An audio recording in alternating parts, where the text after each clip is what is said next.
anyone who doesn't know me, and I don't think in this group there are many who don't, my name is Richard Wells, and I'm your police chief. And clearly in my 26 years in the Milton Police Department, and my second year as chief, although I never expected 2 years in this job, I had plans of growing things, not watching things shrink. We're facing very difficult economic times. So a lot of people ask us questions. Some people had written a few things. There was a blog in particular that was written in town that talked about, made some references to the police department. So I thought to myself, about a month ago, Chief Bill Bratton, who's the Chief of Police in LAPD, originally from Boston, was also the Commissioner of New York City. I was very fortunate to have a lunch with him and listen to him speak before a group of 100 at Curry College last month. And he had a topic that he called Cops Count Policing Matters. And being the good chief that I am, I said, I'm going to plagiarize off of his topic a little bit. And I came back and spoke with some of the staff here and decided that maybe it was time to let people see a real insider's view of what their police budget does for them. A police budget in Milton is about $6 million. We are your busiest police agency, the busiest agency in town. We never stop for 365 days a year, 24 hours a day, weekends and holidays. We have no locks on the front doors, and we're here to service you. Policing today is far more complex than it was when my own father came on this police department in 1948. Life in America was much different. America, I like to use the term America, was a country that was much about duty and obligation. The demands on policing were very minimal. Traffic, drunkenness was a major crime back then. And today we've evolved into the world of everything from MySpace to Facebook to Craigslist to crimes that people never could have thought would have existed. So what I'm going to do tonight for 60 minutes, and I promise to do this very quickly, I've already had one night of practice, is to let you see an insider view that probably only someone like Mr. Cronin and people who've worked here have ever seen. I showed the Warrant Committee for the first time ever a little bit of a view of operational strategy and the way we deal with things, and I'm going to give you some very factual things. The other thing that I will do is I'll talk about where we are right now in our FY fiscal year 09 budget, which we anticipated in fiscal year 8 was going to be tight. So no one ever thought that the economy of the world would collapse the way it did. Fiscal year 10, town meeting has put forward a non-contingent budget and a contingent budget subject to a contingency vote in June of 2009. What year are we in? 2009. So I'm going to talk a little bit about the effects of the non-contingent budget on our community. And at the end, I'll be glad to answer any questions that you may have. Okay? Let's start. So this is, this PowerPoint was written by me, but it was created by Officer Warner Craig back there, who's become my technical person. And this is what we've called it, Cops Count Policing Matters, a factual perspective on policing in Milton. This is the organizational chart of your police department. It starts up here with the chief, my secretary, and then the department is broken into two divisions. The light blue side represents the operations division. The green side represents the administrative division. Deputy Chief Paul Nolan has the operations side. Deputy Chief Charlotte Paris has the administrative side. If you were to look at what the organizational chart was of our police department when it was incepted in just before 1900, it would be totally different. It was like a chief, straight down the line. Today, it's rather, as I say, complex. It's very busy. This is all the patrol and the investigative side, court. We have people assigned not just in patrol cars. When we do initiate something policing, we have an obligation, police action-wise, we have an obligation to carry through the courts. We have a lot of juvenile issues in society today, and because of juvenile issues, we have a great deal of protections that are put in place to try and protect juveniles even when they are found to be delinquent, and that involves a great deal of effort in the juvenile. We have things like civilian dispatchers and cadets, which even though this project here, the cadet program began in the late 1980s, E911, or 911 as it's known today, was not created until 1994 in Massachusetts. E911 is evolved into its own thing today. I want to cover that. The other side here, the administrative side, there's a great deal. Community development, management services, safety, technical services, everything we have today is computerized, and there's nothing that we deal with that is not computerized. Many crimes are committed today utilizing computers, and anything you do with your computer or your IP address, you leave a fingerprint. So there's a lot of that. Property management, the armory, auxiliary police, and this is the big one, is right here, is E911 is the backbone of the police operation here as far as communications for the community, not just the we handle all 911 out of here, police, fire, EMS, any calls that are directed for an emergency for any agency come through here. Next. In 1992, the town of Milton and the Board of Selectmen initiated a comprehensive management study of the police department. The cost was $50,000 back then. I would say it would probably be considerably more. The International Chiefs of Police is a massive organization. If we were to undertake a study of this nature today, it would probably cost 4 times that. That recommendation came out to the town with a book of about that thick. I think there were 96 recommendations to the police department, and I think we were able to do about 90% of them. It was recommended in 1992 that the town of Milton Police Department have a chief and 55 officers to maintain public safety and quality of life for our community. Next. Now, these are some of the things that have happened since 1992, and some of them are major, some of them are smaller. Some have had dramatic impact, not just on our community, but on the country as a whole and the world. The first is E911, and I'll begin with the president mandated, there was a presidential mandate by President Clinton that 911 shall be initiated in every community, in every town, region, county of the United States of America. What was the reason? Well, part of the reason was they felt that technology at that point, in the early 1990s, was that anytime you picked up a hard phone like this one right here on the table and dialed 911, that a 911 center should be able to receive that call and see exactly where you were calling from. One of the things that had happened historically over the years is someone would dial 911, the line would go dead, or we didn't have 911, they would dial 698-1212 was the number we utilized here. And if the phone went down, for whatever reason, we never had any way to even know who they were or where they were coming from. So that was a presidential mandate. The second part of that mandate has just gone into place in 2007, was that not only would, if you were to call from a hotline, was that if you were to call anywhere in the United States from a cell phone, that 911 call take center and that call taker would be able to see where you were within 50 feet of the phone.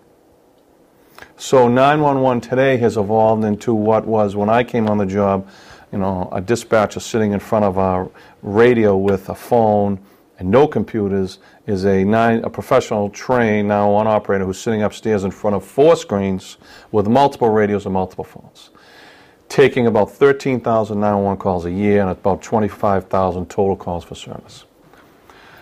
The second things that have happened is, one, you will see that today we have a police officer assigned full-time to the high school. In most communities, they're called school resource officers. Now, where did school resource officers came from? They came from a multitude of reasons. Part of it was just juvenile issues in general throughout the country really necessitated that a police officer be within schools, or particularly the high school setting. Incidents such as Columbine and the dozens of active shooter type situations that have happened in the country really put on the plate for law enforcement that they needed to have police officers there on a regular basis. So for us in the town of Milton, the high school has become a patrol sector, just like the officer who patrols your street. It's a priority, not because that she's, and in this case, in our case, it's Officer Maria Poles, not because she's in there making arrests all the time. It's because society is complex enough today, as I said, that it requires daily attention on the part of law enforcement. Mostly in a preventive type of situation, but in incidents where the officer needs to react, he or she is there on the ground right away. And that person has become an integral part, and such an integral part of this department in that building, integrated in with the school staff, that I felt, even in light of the non-contingent budget, that we had to commit to keeping her there. The next one is this right here, and this is big, 9/11. 9/11 is, I refer to as the Pearl Harbor of my parents' years. No one could have ever thought that such a thing would happen in our country. It's been 6 years since that.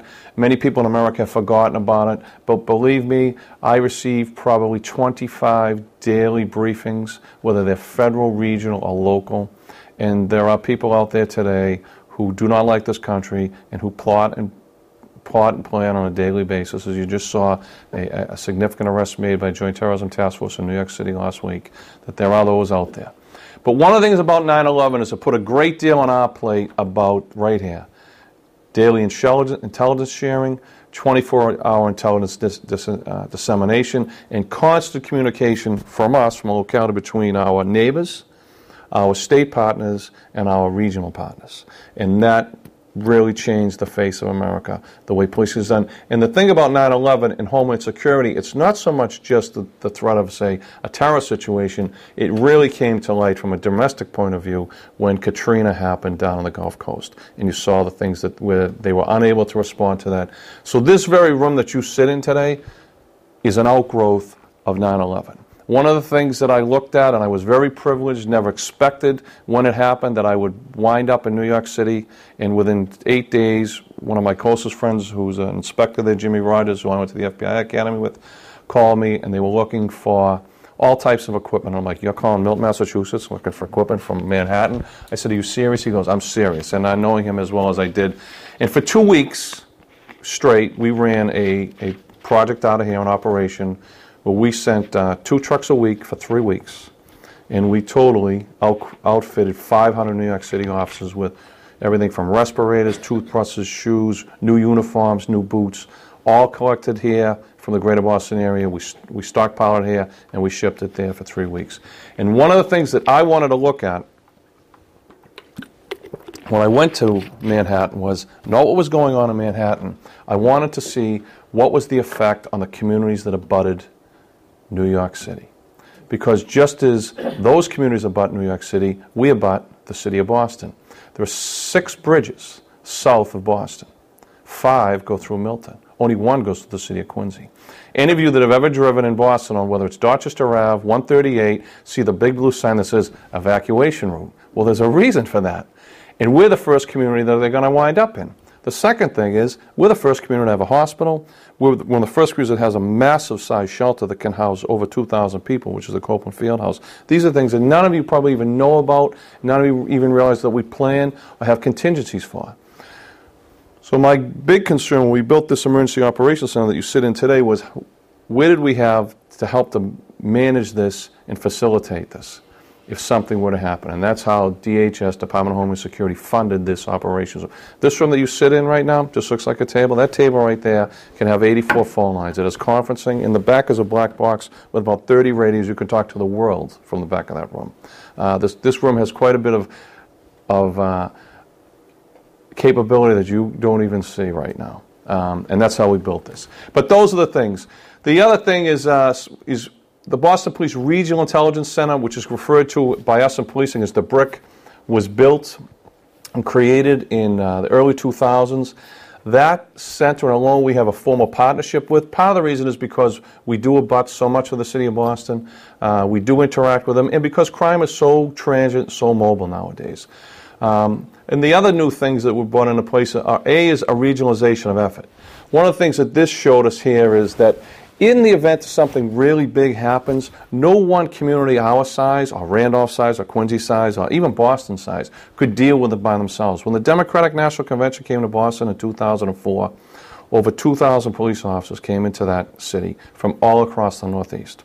I would have never envisioned something like that happen in my life, but it did. So we've taken big steps in these areas. The biggest regional PAC we have is the Metropolitan Law Enforcement Council. I'll talk about that later. It's a PAC of 39 police agencies. And today you will see that from 1992 that you have a far better trained and educated police department with officers that have college degrees, including master's degrees, and we have 2 members of the department that have Juris Doctorate degrees that exceeds 90% of your police agency. And the reason for that is because you necessitate that. They say not as society complex, it's diverse. The issues we deal with are varying, everything from language barriers to crimes that are committed. You know, who would have thought who would have thought a medical doctor from BU or a medical student from BU would be a Craigslist killer? You know, you can't perceive these things because tomorrow's 6 o'clock news hasn't happened yet. So these are issues that we have to deal with every day. We prepare for it, we deal with it, and that's the world that we live in today. And I don't tell you these things to scare you. I tell you this because these are the facts of life, and these are the things that the men and women who work in this building every single day do to protect your community. Go ahead, Wanda. From a technology point of view, this is what I want to talk about. This is a 911 operator, Joan Shea. You'll see in front of her, she's monitoring 4 screens. Actually, there's a 5th, isn't there? Is there a 5th? I think there's one more as well as that. And this one here, I talk about the 911 on the cell phone. That's her GPS screen right there. A 911 call comes up on this screen here showing the number. Immediately it shows it's a cell call. She refers over to this one, and she's able to see within 50 feet where that person is calling from. She then has to track and disseminate units to that area to get them to that person. So sometimes these can be tricky things, and they take a lot of the two-way radio that used to be like a push button is now all computerized touchscreen. And they say they take about 13,000 911 calls, about 25,000 calls a year totally calls for service. Go ahead.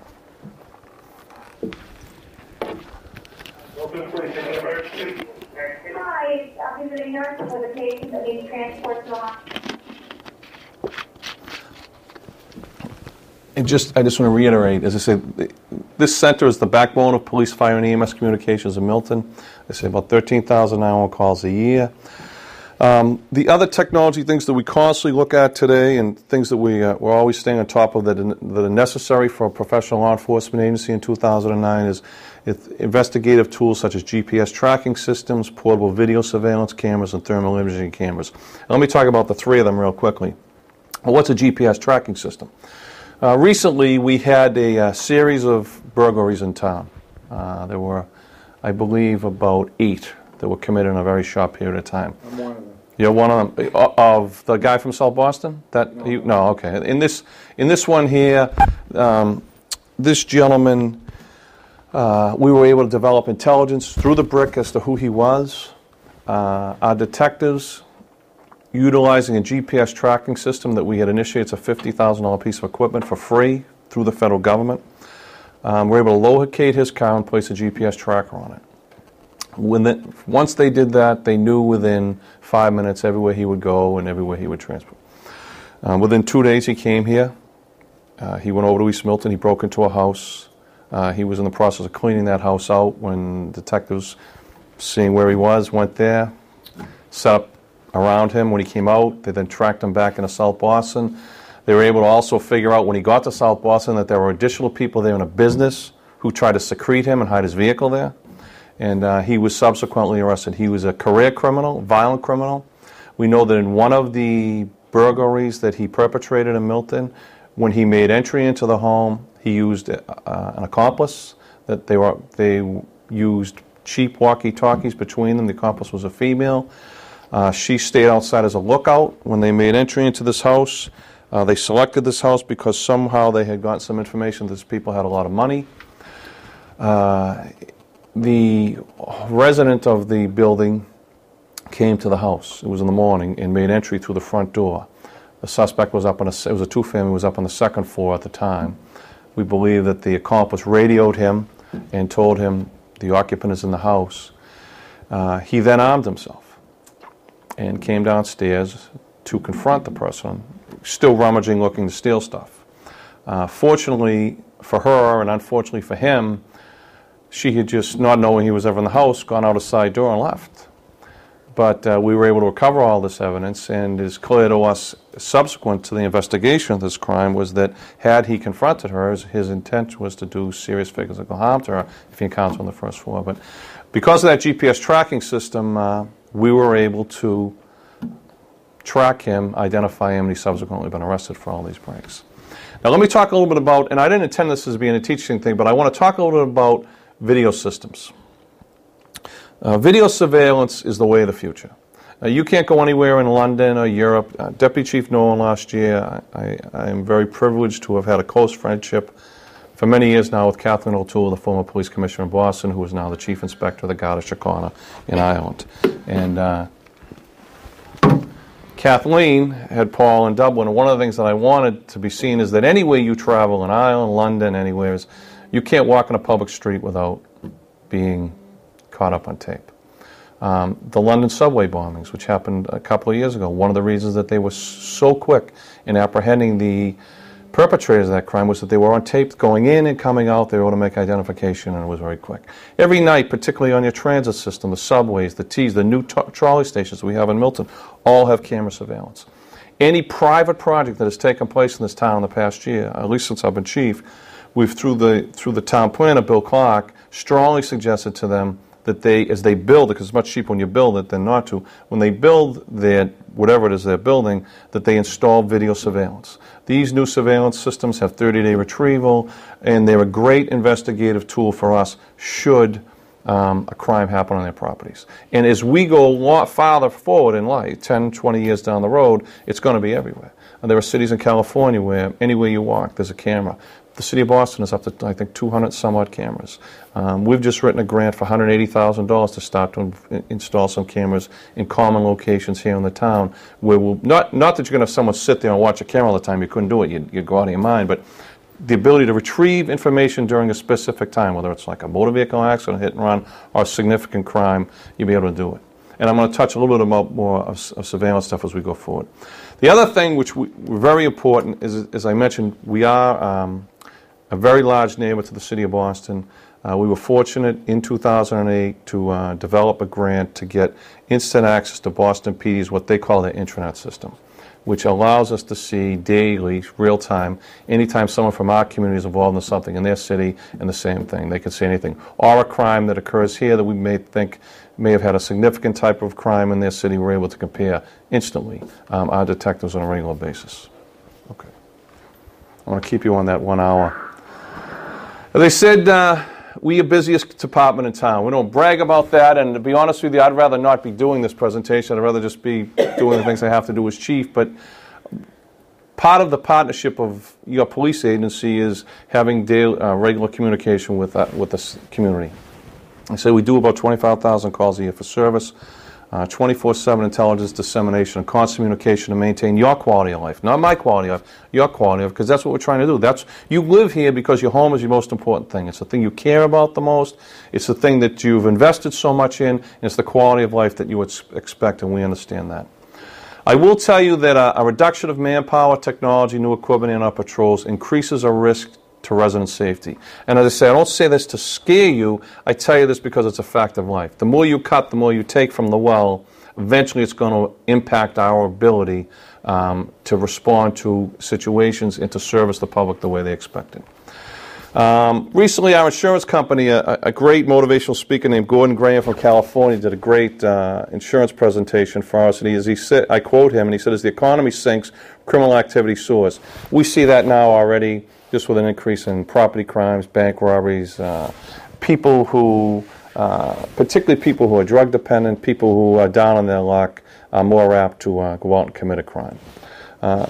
Another thing that takes a lot of our time are burglar alarms. We do about 1,800 a year, about 90% of them are false alarms. And just our 911 operators are dealing with about 1,000 911 missed dials a year. And you need to understand that every time someone dials 911, by law, generates a response. Whether you call and say, I'm sorry, my son Joey did it, whatever it is, we go all the time. Next. This is a secret that most people don't know, and this is a stat that I wanted to put out there because even though we're a community of 27,000 people, well, there's your daily enrollment. If you take these schools right here within the town of Milton and add them up, that puts 10,680 students a day in our school systems, beginning with schools like Delphi, Montessori, all of the St. Agnes, St. Mary's, Curry, Fontbonne, Milton Academy, and the Milton Public Schools. That's a lot of students. That's an awful lot of students. Curry alone, when I came on this job, I don't know how many, I think maybe it had 500 or 600 students when I came on. It was a much smaller campus. It's a busy, booming population there right now. Next. So what does this do? What did I just say? These four entities, and I included Milton Hospital, they create an increased demand for service. So I'm going to take four of these and this is, I think, a 12 or 13 month, we did a 12 or 13 month study, and look at the number of calls just these 4 locations, Milton Academy, Milton Hospital, Milton High School, and Curry College, generate for us. It's a lot. It's almost 2,000 calls for service in just over a year. Milton Hospital, part of the reason Milton Hospital is busy for us is they've become a very busy hospital. A lot of things happen there. The other thing, too, is that Milton Hospital does not just service our community, it services the region. And so patients come there from all the communities. Issues, particularly in the emergency room, happen all the time. Anything that does happen there winds up in our lap, and so we're to deal with it. Curry, as you can see, is a booming school. And the high school, a lot of these are direct. The high school draws daily attention from us. A lot of it is proactive versus reacting to things that happen. But you're talking 4 locations in town, almost 2,000 responses. Go ahead.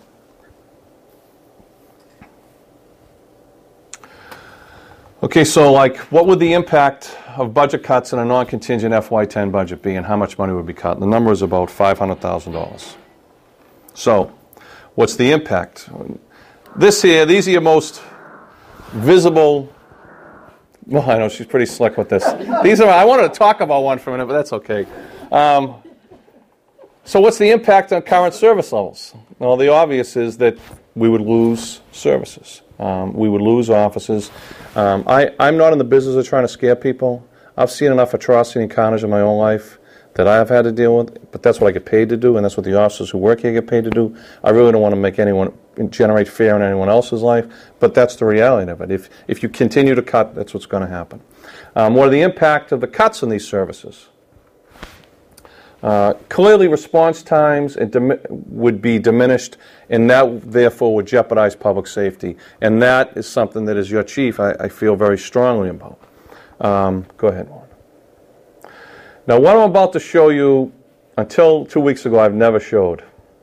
And I'm going to lay this out for you very easily. We've kind of changed it a little bit. We've created a window that you could see it and understand it. But here's how I will paint it to you. This is the town. We've kind of reduced it, but this is the Mattapan side, East Milton side. This is the Randolph side, and this is High Park over here. We've kind of made it small on a topographical map. Each one of these, obviously, is a drawing of a marked cruiser, which is the backbone of what we do. I mean, there are a lot of facets of this, but patrol is what people pay the most attention to, those cruisers that just went flying off the screen in the previous slide. What I'm showing to you now is what's called a 6-car plan, 6+1, which is 6 sector cars. Each of us in town lived in a sector. The East Milton side of the 4 sectors, Alpha, 4 Alpha, and 4 Bravo. The center of town, right where we are now, are 3 Bravo, which is this area up to the Randolph line, and 3 Alpha is down Milton Village, Central Ave Business District, up to the Pierce Middle School. 2 Alpha is the Mattapan line up to Robin Street, and 2 Bravo is Robin Street, 138, both sides all the way up to the Canton line. Now this 6-car plan, just so you know, was drawn up. Anyone want to guess what year? You may know the answer. John may know the answer. 1969 was the year it was drawn up. This is the plan that we've utilized. This is what is called, we don't have what like fire has minimum staffing. We use 6 cars, and the 701 is the patrol supervisor, the sergeant, who is the boss on the street that oversees what goes on.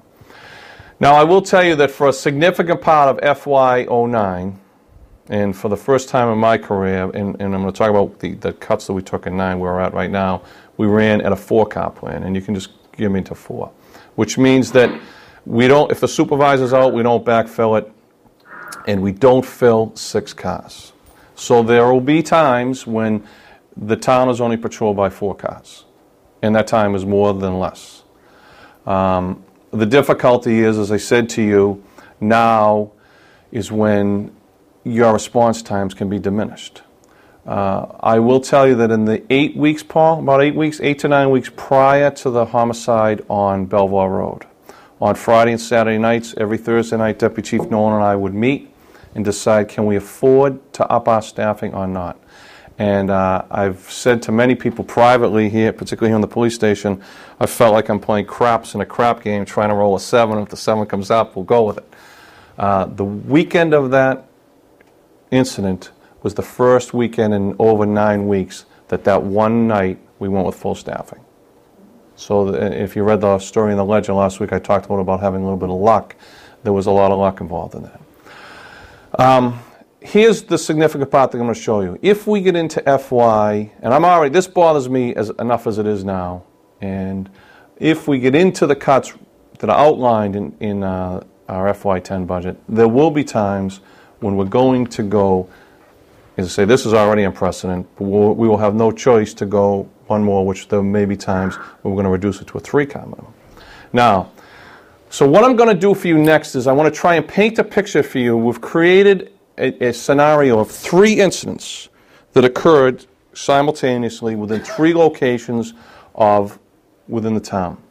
One is a medical, one is a child choking, and the other is a burglary. Now, I will tell you that the medicals would each probably get at least 1 car, and part of the reason we send cars is that because of that geographical plan, as you saw it designed, is the cruiser is the fastest thing that's going to get there. When I came on this job and we ran the ambulance, which was run for about 40 years up until 1992, one of the benefits and one of the things that we were people raved about was we had such fast response times. People in this town expect immediate response when they call the police department. What I'm going to show you, though, is this is a real-life scenario of 3 incidents and how the dispatcher would deploy cars and what he or she might have available, and then what happens when there's nothing available. And I want you to kind of see, as it happens, where you would be when the 3rd call comes in. Go ahead and start. Each time the 911 house meets, that's the location where the call is. Transport to the hospital? Yep, hold on 1 second. Is that a 911 call? Yeah, it's a 911 call. Okay, where are you? I'm at 49 Milton Street. This is Milton Street on the High Park side. We have 2 Milton Streets. Very important to know when you're a dispatcher. East side and west side. This is the Milton Police. Okay, 300 Canton Ave. Somebody just booked it. Number plate of the car. Hold on, 300, was that address? Canton Avenue. 300 Canton Ave? Right across from the glove. So this call would take 2 cars, your remaining 2 cars, so now you're at 0. Yeah, it's a woman, Now you get a 3rd 911 call.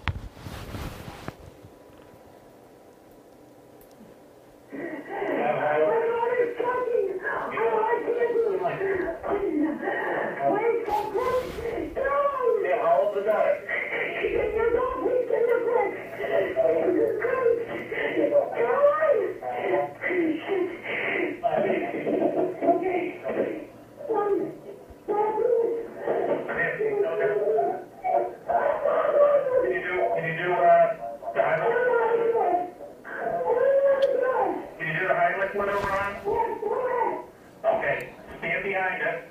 Do you ever standing up? I am standing up. Okay. Stand behind her and wrap your arms around her, okay? It's right up. Make a fist with one hand Oh my God. and place your front side on her stomach. Just to let you know, that dispatcher received an award from the governor for saving that child's life. He talked that woman into doing the Heimlich maneuver, which she was able to clear her airway and get the piece of candy out of her throat. Now, this is probably the most emotional part of it. And what I suppose what I'm trying to show you or paint a picture for you is every day we deal in human life here. And the diminished ability of us to staff to where we need to be creates a greater danger of this picture happening, not just once in a while, but regularly. I will tell you that there are officers here who, when we're just in the 4-car plan, I know that there are supervisors who tell us to be very cognizant of how many people they have on the street, because this is a big town. It's 14 square miles. It's a long ride from 138 at Curry to Granite Avenue at Thistle Avenue. That's a long ride. Even at 2 o'clock in the morning, there's no cars on the road. So this is, unfortunately, the scenario that is the way things are going, and it's one that causes me concern. And when we discussed it collectively amongst ourselves, I felt it was important that the time had come that we should tell the community in a controlled environment, and this is it. Go ahead, Wanda. The next impact of our services is community policing and specialized patrols. Community policing is a philosophy of policing that was developed in the early 1990s, late 1980s. I will tell you, there's a man in this town that I met in 1987 in the Glover School. At that time, the chief from here was retiring, and the town had made a decision to search nationally for a police chief. And I was vice president of the Patrolmen's Union, and I was very much against that. I had grown up here, my father was a policeman here, and I just believed that the chief should come from here. And Deputy Chief Paris and I were both patrolmen. As I say, we went to that meeting that night, and I learned several things in that night. The first thing I learned in that night when I walked in the room was I felt like I was a stranger. Because just the way policing was, the traditional response, we came into this profession, we went to calls, we handled calls for service. We thought the mission of public safety was just ours and ours alone. And when I sat in that room that night, the primary speaker was a gentleman who was a member of a group which I had never heard of called the Columbine Cliffs Neighborhood Association. They were a brand new neighborhood group. And the gentleman's name was Richard Ring. And when I listened to Richard speak, I thought to myself, when he talked about responsiveness from his police department, fear of crime, how much he wanted to have a partnership with his police department, and how much he felt that the residents of the community should mean to the police department, he was right on all counts. And I've remembered that meeting ever since, even though I've only told him. He knows I mentioned it once or twice to him, but I've never forgotten that. And since 1992, when we started to move towards a community-oriented style of policing, we've done everything we can to try and build partnerships, whether it's the kids in the schools, the elderly, which Milton has the highest per capita of elderly of any community in the state of Massachusetts, our businesses, our neighborhood associations, anyone who could potentially walk into this building. Or, it's a commercial, we're going to take a 5-minute break. I took my phone off. And we've worked very hard towards that. And part of that community policing philosophy is through specialized patrols in targeting areas and issues that affect the quality of life that are important to every single person who lives here. A lot of that deals with youth, young people. And one of the things that obviously we always see when around the schools is you see a groundswell of support, people supporting the schools, people supporting school initiatives. Well, part of the reason is because the young people are the future of our community, the future of society. From a policing perspective, they require a great deal of effort and our attention, because what are we trying to do? Well, we're trying to protect these kids, and we're trying to keep them from getting into issues that could potentially alter their life the way their parents wish them to have it. Today in society, it's not just alcohol, it's drugs, it's bullying, it's domestic violence, it's the internet, it's MySpace, it's Facebook, it's all these things that pose potential threats to kids. And it, as I say, requires constant attention, which, as I said earlier, part of the reason why we have a police officer assigned full-time. National Night Out is an initiative which I believe wholeheartedly in, because it's a night where you're able to come here and we're able to say thank you to you for all you do for us. And again, trying to build that bridge to maintain those partnerships. Go ahead. One of the cuts that has already been made, that's not coming out of our budget, is that when Governor Patrick made his 9C cuts, we took a $75,000 hit. Now, that $75,000 grant we've been receiving for 16 years. And that money is utilized for all various types of new equipment each year. I'm going to go into some of the things that we've used that money for in this police department, and given us the ability to take those expenditures off of the town side each and every year. Go ahead, you can bring up one. We have 5 motorcycles. The town did not buy one, not a single one. We have 2 LiDAR units. These are LiDAR, they cost $5,000 a piece. We probably have 40 portable radios, 10 laptop computers at $6,000 a piece. What's this one, Brian? A tint meter? The red one, a LiDAR tint meter. There are so many pieces of equipment that we have purchased utilizing grant funds that came through the state of Massachusetts that have now been eliminated with his 9C cuts, that will have a dramatic effect on us as we move forward. Because they say technology changes each and every day. As they say, I think when you go to the Best Buy store, they'll tell you the TV you buy today is outdated tomorrow. Go ahead. Police officers equal public safety, and I want to give you some factual data on national staffing standards for officers. The number of officers per 1,000, the national average is 3 officers per 1,000 residents. That's the national standard for police officers. It's one that was maintained for years here. Actually, it used to be 2, and then it was 2.5, and it's been 3 for some time. Currently, right now, we have 51 officers. If we were to have, is this 55-1 or 51? 55. If we were to have 55 officers, we would only be at 2.10. We wouldn't even be close to the 3. As I say, based on the town's population of 26,000 and a full staff of 55 officers, that would give 1 officer for every 473 residents. Next.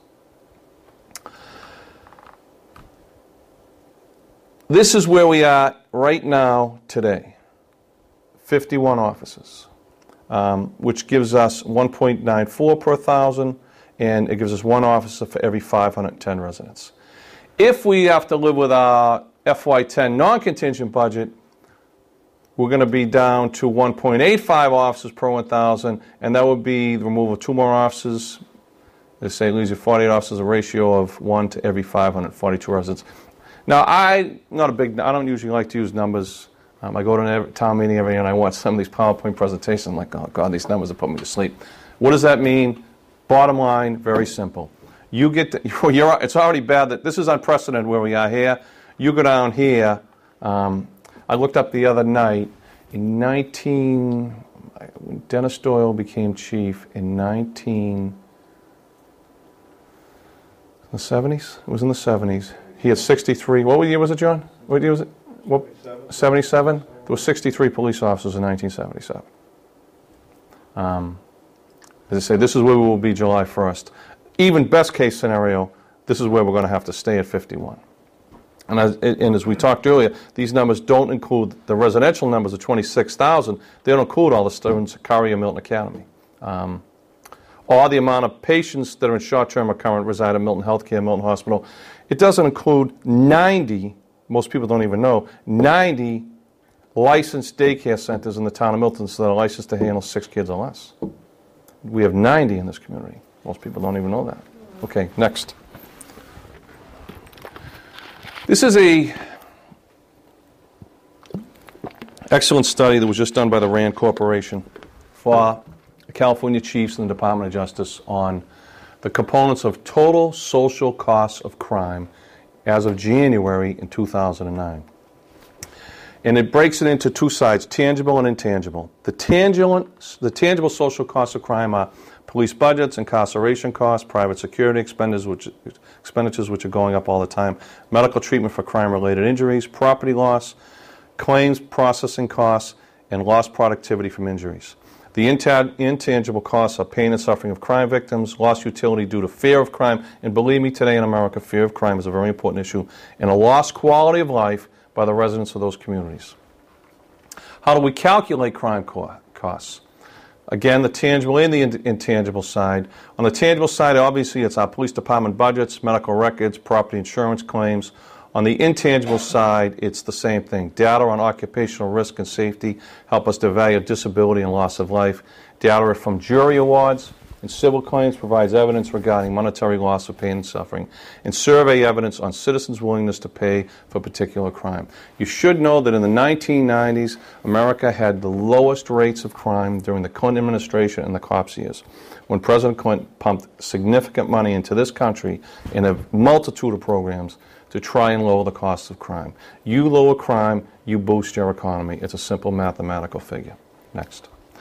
These are the estimates today, in 2007, on a single crime of these categories in any community, based on the tangible and the intangible costs.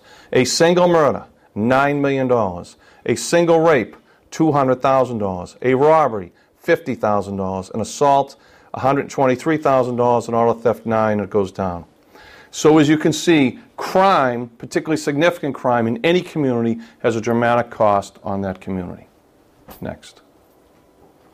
Now this is where we are right now, fiscal year 9. And in fiscal year 9, we took a 9.77 decrease from fiscal year 8 in our operational budget. On top of that, we took, as I described earlier, another 9C cut. I described this one, the $75,000 community policing cut. And we took a $37 $36,000 cut from our operational budget that began here with the governor's 9C cut in the middle of the year. What did that cut do? We lost 2 police officers already in this year. We lost 2 new cruisers, which cruisers are how we do our police work. And we lost all in-service training. And one of the benefits of in-service training, and one of the reasons why training is so important in policing in America, is that you train and educate a police officer, you have a better community, you have less incidents of wrongful activity by police officers, and you have less civil liability. I can't remember the last major civil suit against this town and this police department. Go ahead. Now, I'm not a confrontational or an argumentative unless I really have to be. But there's a blog in Milton which has put some information out there repeatedly about the police department and about how they're overpaid. Milton View blog purported that the Milton Police Department receives a disproportionate amount of funds than the Milton Public Schools based on a study of comparable towns that include North Andover, Westford, Westboro, Sharon, Holliston, Westwood, Reading, Needham, Hingham, Belmont, Walpole, and Situate. And so my questions were, when I read this, were the following. Even though I love this community just as much as you do, one of the most unique things about this community are all the amenities to it, and the most important thing about this community are the benefits that come from the geographical fingerprint and the proximity we have to the capital of Massachusetts. And so I asked these questions. Are any of these towns within 10 miles of the city of Boston? Any mushroom between Boston's busiest policing districts, Dorchester and Mattapan? Milton is the only suburb of all the suburbs of the city of Boston to border 8.5 miles of that city. 3 policing districts. Not Dedham, Cambridge, Needham, Somerville, Newton, Chelsea, any of them border such a large area of the city. And whenever you have that type of close proximity, you have pressure. You have always the daily constant attention to transient crime. Are any sandwiched between another major city, Quincy, or directly south to another busy town, Randolph, which we know has had very busy issues in the past few years? Do any of these towns average 200,000 cars a day commuting daily through their town, or routes 28, 138, 93, 128, Blue Hills Parkway, Adams Street, and Granite Avenue? And I can tell you right now the answer is unequivocally no. Did any have 49 homicides within 1 mile of the geographic border? Do I tell you that to scare you? No. But do I tell you that from a policing point of view that's something we need to pay attention to? Yes.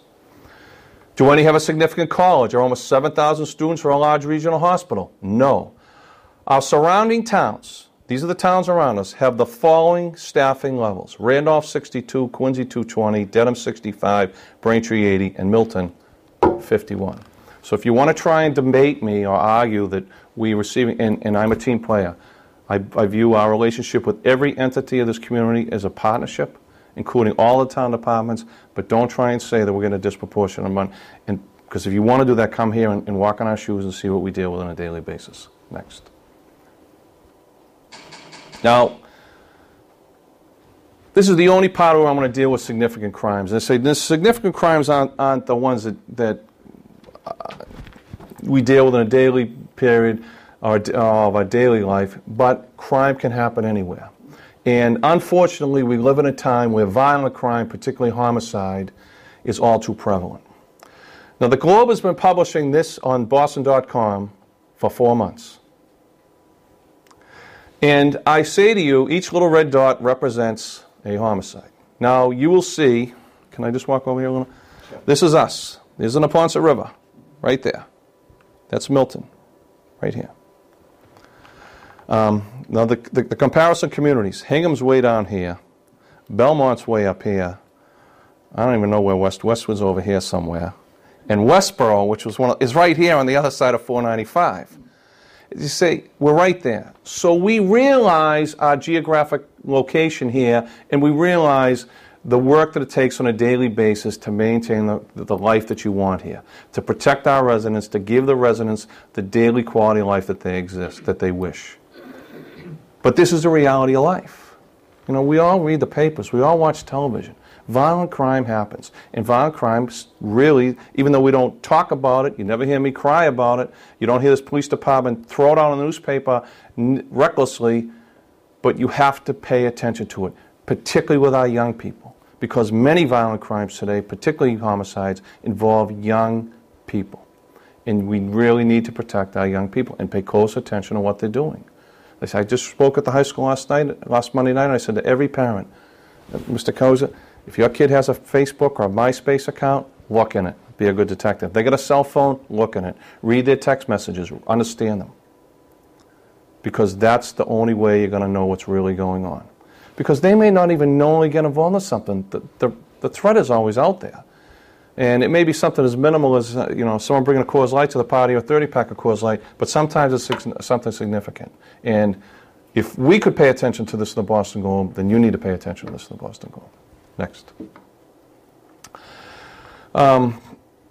Obviously, as you know, if you had told me before I became chief that we would have 5 homicides in a 15-month period, I would say no. But this goes back to what I said. The first homicide was a double homicide in last summer, which took place in the middle of the night.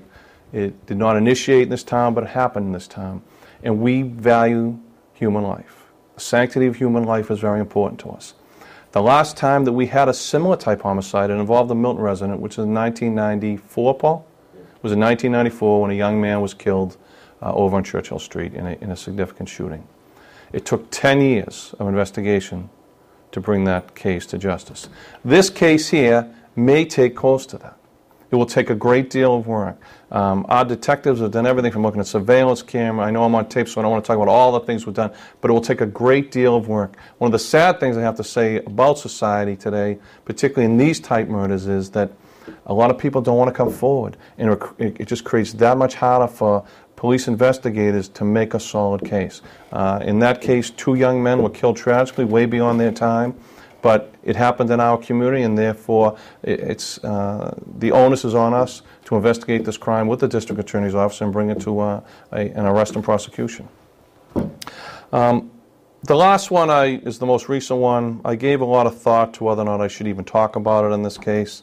Clearly, it had national impact. It captured attention from all over the world, the atrocity and the carnage of it, as well as the heroics of the officers who went there and saved the life of the last remaining victim, go beyond words, go beyond more than what I can say about it. But these incidents alone put dramatic pressure on us. Just the financial obligation, what we had to do in the second, the Revelous case, we felt it was very important that we immediately need to bring the community back on board, to reassure the neighbors, to develop as much of a partnership and reinforce that partnership as strongly as we could. We met with everyone from the interfaith clergy we had here that first week, as I say, to residents, to elected officials, to selectmen, and the Revelous family. Anyone that we could think of to try and deal with the things we could do. And finally, our own family. There were 4 officers who, as I say, acted heroically in this, was to take care of them. Because even though you know when you come into this profession that you are going to see significant things in life, if I were to paint that picture for any person 8 hours beforehand, here's what you're going to deal with and here's what you're going to be faced with on this night, you would realize very quickly, and I think everyone who's had any inside involvement realized that it would take a huge toll on any human being to have to deal with this. And to say, if there's one thing I will take from this for each of you, you should not be any prouder than the men and women who work here from the way that they responded and handled that situation. Next. I'm almost done. Finally, I talked about regional approaches, and one of the things we try to do today is reduce costs by using a regional approach for particularly large and unforeseen incidents. There are cases today where things will happen. That was one there where we brought in outside resources to help us. And you really need to have a plan and a partnership in place for dealing with these things. And any proactive modern-day police department should have that.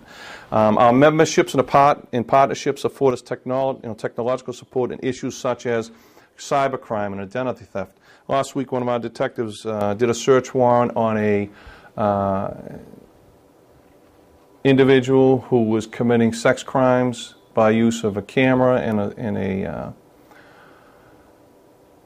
computer against a young girl, and that detective had to write a search warrant for the computer, the IP address, all the things associated with it. These are things that, like, you don't learn in the police academy. They take a lot of skill and ability to develop that type of expertise.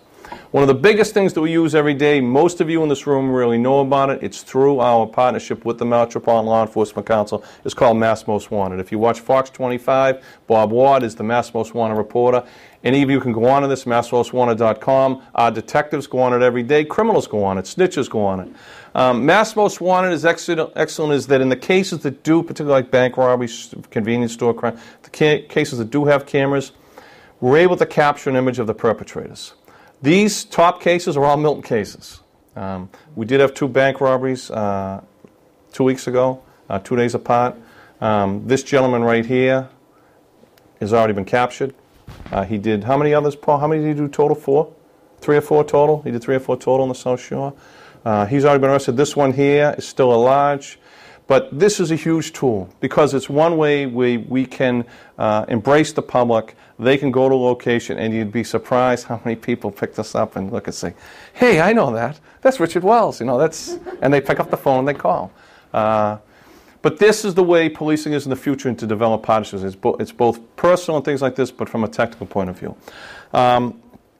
Cybercrime, I will touch about cybercrime for a second. Cybercrime is something I could have never understood. I was never really a big computer person. 3 years ago, two individuals from Utica University in New York hacked into the town's main computer across the street, and they owned our computer system for, 2 weeks, Paul? In and out for a couple of days? The town had invested thousands of dollars bringing in IP specialists, technical IT specialists, trying to correct the computer system. When on about the 5th day, we figured out that this was being corrupted, and we initiated a cybercrime investigation through our partnership with Metro LEC, and those investigators were able to track, because everything you do with an IP address, there are 3 things you remember today about fingerprints. If you don't know this, remember this. It's more than just rolling your finger on a surface. Anything you do on your computer, you leave a fingerprint. You do it on your cell phone, you leave a fingerprint, and your DNA is your other fingerprint. Those are some of the things. Do they happen as fast as you see them on CSI? No. There was a crime committed up in one of our elderly facilities this weekend, and the question was asked, can we get a fingerprint and have it by tomorrow? Well, that's the CSI. Fingerprints take about 30 days to 45 days to get them back, even when you get a hit. And the other thing is critical incidents, specialized things, crisis negotiating, missing persons, child abductions, mobile operations, which is motorcycles. I will talk to you a little about missing persons. One second, just one is about a month ago, we had a woman in town, and this happens unfortunately all too often with elderly residents. We haven't had one here for a while. Probably 5 years or 4 years since we'd had one, but we had a woman who got out of her house up on the Hillside Street area. In her life, she was very active, walker. She had about a 3-hour head start before the husband got home. Now, I will tell you, because I was under Chief Murren, I was very fortunate when they created the Metropolitan Law Enforcement Council. They made me the first operational commander of the unit. There was 110 officers, and we did a lot of missing person searches. And nothing has humbled me more, because when you talk about looking for a needle in a haystack, you go try and find a 69-year-old person who walks out a door and doesn't leave a single clue, and there isn't a way to get that person to even answer to their name. In this case, it was about 6 hours, Paul, total. About 6 hours total. It was a massive, involved about 100 bodies, helicopters, search dogs, all types of investigative techniques used in the media. 6 hours later, from Hillside Street in Milton, she walked into the Hausneck or the Germantown? The Hausneck Fire Station in Quincy to ask a question. She made it to Hausneck. That's a lot of work. And these don't happen all the time. Most of what we deal with, a lot of times I'll use the term ground balls, but every once in a while you get these fast balls that come at you 100 miles an hour, and you have to be prepared to deal with them when they happen to protect your community. Go ahead. Just the last thing I will say about the Metropolitan Law Enforcement Council, these are the 39 communities that belong to it. This is Boston. I think right here, we begin right here. We're Milton. We're the most northern community. It's a consortium of 43 law enforcement agencies. Each chief has a vote. We contribute about 8 to 15 hours of manpower a month towards it, just for training purposes, not absent call-outs.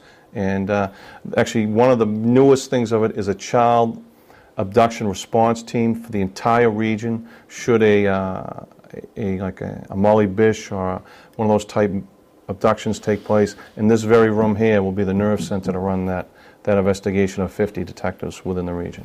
As I say, that's really the way of the future. And you need to look beyond just your own community and being able to deal with things just yourself. These are some of the resources we get from it. This is the tactile asset. A lot of that was used during the DNC. This is big right here. One of the things I've said in these meetings is the mobile operations section, which are 35 motorcycles. One of our own lieutenants, Kevin Foley, is one of the commanders of this unit. One of the things we have been very fortunate, and I'm able to say this very passionately because my eldest daughter, being a Marine, she served in Iraq for all of 2006, is that we have been very lucky in this town that we have not had a young man or woman who's lost their life in the war against terrorism. And for the towns that I've been in where it does happen, it's a tremendous burden on that police agency to have to deal with the funeral and the arrangements that go with it. And this unit has probably done about 16 just within this region since the war started. And it's a great asset for any chief to have that, just to pick up a phone and know you can have 2 squads of motorcycles, 20, 25 officers with supervisors, command and control, on the ground in your community at your incident commander's beck and call to help you resolve that. And so those are some of the resources that we bring here to this partnership. The final thing, and I think I'm done here, the final thing that I will say to you is that policing in Milton requires constant attention to our residents and significant effort to ensure adequate public safety and a positive quality of life. We take that very seriously. The effects of such devastating cuts as outlined in our fiscal year 10 budget will clearly alter the quality of life you currently enjoy. And as I said to you when you walked in tonight, I just felt the time had come that at least we make you aware of not just what your police department does for you, but what we need to do things the way you want them to be done. So with that, I'll end.